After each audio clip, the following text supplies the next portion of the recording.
নমস্কার বন্ধুরা, আজকে আমরা জানব ভারতের জাতীয় নদী গঙ্গা নদীর গতিপথ সম্পর্কে। গঙ্গা শুধুমাত্র একটি নদী নয়, এটি ভারতীয় সংস্কৃতির সঙ্গে জড়িয়ে রয়েছে ব্যাপকভাবে। গঙ্গা নদীর প্রভাব রয়েছে ভারতীয় অর্থনীতির ওপর।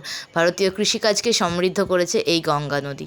কুমায়ুন হিমালয়ের গঙ্গোত্রী হিমবাহের গোমুখ গুহা থেকে ভাগীরথী নামে উৎপন্ন হয়ে সংকীর্ণ গিরিখাতের মধ্যে দিয়ে প্রবাহিত হয়ে দেবপ্রয়াগে অলোকনন্দার সঙ্গে মিলিত হয়েছে গঙ্গা। ভাগীরথী ও অলোকনন্দার মিলিত স্রোতেই গঙ্গা নামে পরিচিত হয়েছে।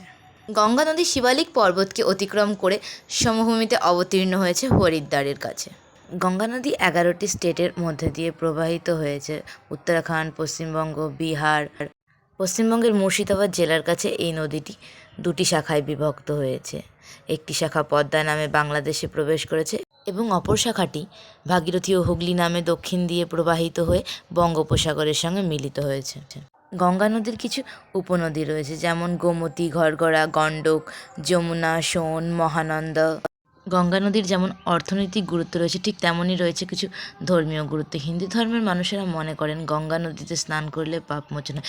তবে বর্তমানে এই নদী প্রচুর দূষণের সমস্যায় ভুগছে, যা নিরাময় করার জন্য নমামি গঙ্গে নামে একটি প্রোগ্রামের সূচনা করা হয়েছে।